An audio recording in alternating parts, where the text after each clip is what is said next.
A massive hydrogen hub in the US moves forward, and a breakthrough in solar panel manufacturing could lead to sizable reductions in electrolytic hydrogen development costs. All of this on today's Hydrogen Podcast. So the big questions in the energy industry today are: how is hydrogen the primary driving force behind the evolution of energy? Where is capital being deployed for hydrogen projects globally? And where are the best investment opportunities for early adopters who recognize the importance of hydrogen? I will address the critical issues and give you the information you need to deploy capital. Those are the questions that will unlock the potential of hydrogen, and this podcast will give you the answers. My name is Paul Rodden, and welcome to the Hydrogen Podcast. In an article in the Chicago Tribune, Nora Schoenberg writes, Illinois teams up with Indiana and Michigan in an effort to land $1.25 billion to build a clean hydrogen hub. A coalition based in Illinois, Indiana, and Michigan has taken the next big step in its bid to obtain up to $1.25 billion in federal funding for a regional clean hydrogen hub intended to reduce planet-warming carbon dioxide emissions. The coalition, the Midwest Alliance for Clean Hydrogen, or MachH2, submitted its full application to the U.S. Department of Energy last week. MachH2 is one of 33 groups that were encouraged to submit final applications in the competition for 6 to 10 hydrogen hubs spread across the country.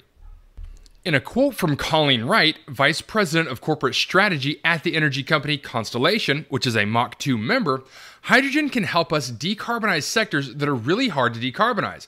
Things like steelmaking, glass manufacturing, heavy-duty transportation, aviation. Clean hydrogen, which can be produced using electricity and water, can replace the high-emissions gray hydrogen that is already widely used in industry. In addition, clean hydrogen has potential new roles, such as aiding in the production of lower-emissions aviation fuels. Research on using hydrogen for airplane fuel is still in the early stages, Wright said, but the aviation industry is pursuing that as well. The hydrogen hubs would build networks of clean hydrogen producers and consumers with the aim of accelerating the growth of production, processing, delivery, storage, and use. The Department of Energy considers clean hydrogen crucial to achieving President Joe Biden's goal of net zero carbon emissions by 2050. The MachH2 coalition includes more than 60 entities, both public and private, including businesses, universities, government agencies, and community groups. Many coalition members are in Illinois, Indiana, and Michigan, but Minnesota, Missouri, Ohio, Kentucky, and Wisconsin are represented as well. In an earlier stage of the application process, MachH2 estimated that a hydrogen hub would support 4,500 construction jobs and 400 permanent positions. Total construction spending was estimated at nearly $4 billion, including $1.7 billion in wages and $65 million to $70 million in state income taxes. Again, according to Wright, those numbers would be higher now due to the expansion of the MachH2 coalition, but she declined to give an updated estimate.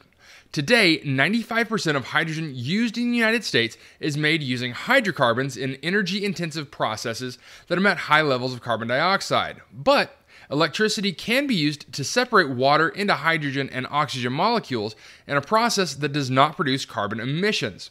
When the electricity that is used comes from wind, solar, or nuclear power, the resulting hydrogen is considered to have near zero carbon emissions. The MachH2 coalition's advantages in the competition for the hydrogen hub include the availability of nuclear, wind, and solar energy to produce green hydrogen, and potential uses for green hydrogen in existing factories that now use high-emissions hydrogen for steelmaking, oil refining, and ammonia production. The Illinois portion of the hub would be focused on green hydrogen fueled by renewable energy, but the MachH2 proposal as a whole does include blue hydrogen, which is more controversial. Blue hydrogen is produced with hydrocarbons, but a large portion of the carbon dioxide emissions is captured before it can escape into the air. The emissions are either used or buried deep underground. And so with that being said, Wright also said that the blue hydrogen in the MachH2 proposal meets government standards for clean hydrogen. 79 groups competed in the first round of the hydrogen hub selection process, of which 33 were encouraged to continue, including MachH2. Wright also said that MachH2, which declined to share its hydrogen hub proposal for competitive reasons, expects a decision in the fall. And lastly, she said, "We feel like we have a good chance." Okay, so more information on hydrogen hubs in the United States continuing the process to be elected for the IRA grant money. In this case, MachH2. So for those of you outside of the US who don't know where Illinois, Indiana, Michigan, Minnesota, Missouri, Ohio, Kentucky, and Wisconsin are located, it's generally considered the Midwest or the northern central part of the United States. And this is also a massive area. Now, there are a few interesting things about this article, but the first thing I think should be pointed out is how quickly they mention synthetic fuels, or in this case, aviation fuels. Now, if you've listened to this show before, you know I'm a very big proponent of synthetic fuels, especially diesel and SAF. And if you look at their website, it's pretty obvious that they are looking at synthetic aviation fuel as a primary commodity for this hub. What I also like about this announcement is that they're not shying away from different technologies to produce hydrogen. Now, obviously, this article talks a lot about green hydrogen, but they're also talking about using a hydrocarbon source for hydrogen also, which for an area this big, they're going to need all of the technologies available in order to generate as much hydrogen as possible. But what I also find interesting is the inclusion of nuclear energy under their, quote, green umbrella. But what may end up being the most impressive thing about this coalition isn't the geographic size of the area, but the amount of partners within this coalition. Now, before, when we've talked about other entities that are applying for this grant, we've gone through some of the partners for the different alliances. And the amount of partners in the MachH2 program blows all the others out of the water.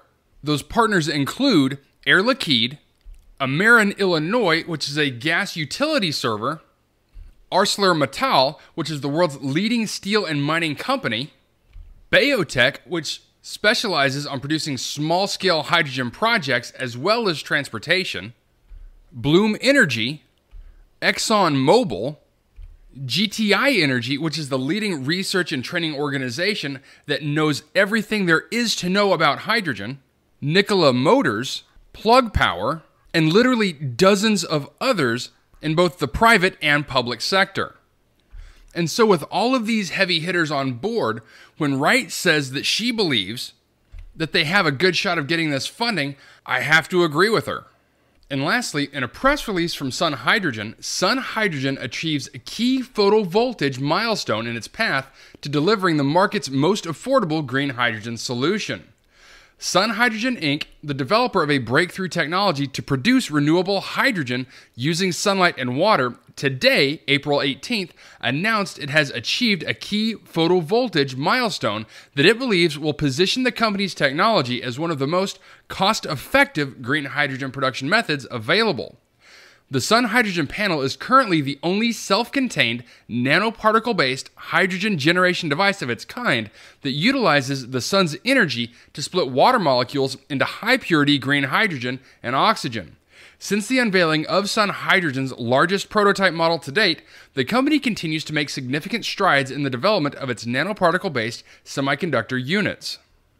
Sun Hydrogen's single-junction semiconductor units can now generate an open-circuit photovoltage of over 0.9 volts, and when combined as two junctions, they can reliably generate over 1.8 volts.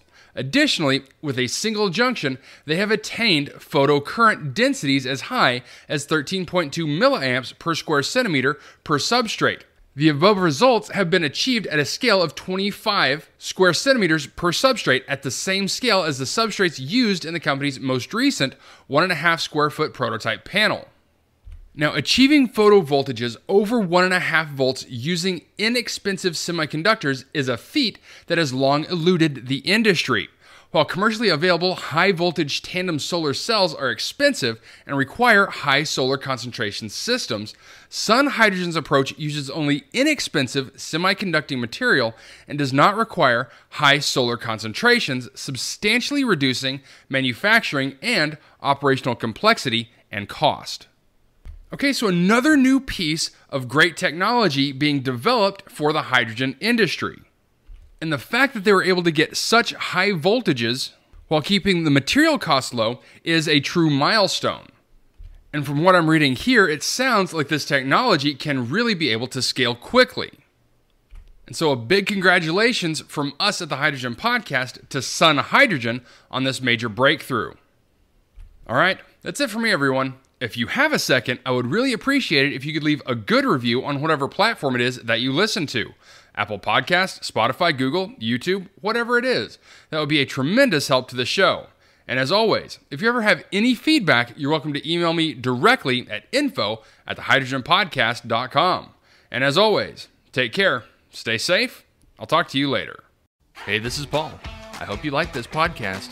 If you did and want to hear more, I'd appreciate it if you would either subscribe to this channel on YouTube or connect with your favorite platform through my website at www.thehydrogenpodcast.com. Thanks for listening. I very much appreciate it. Have a great day.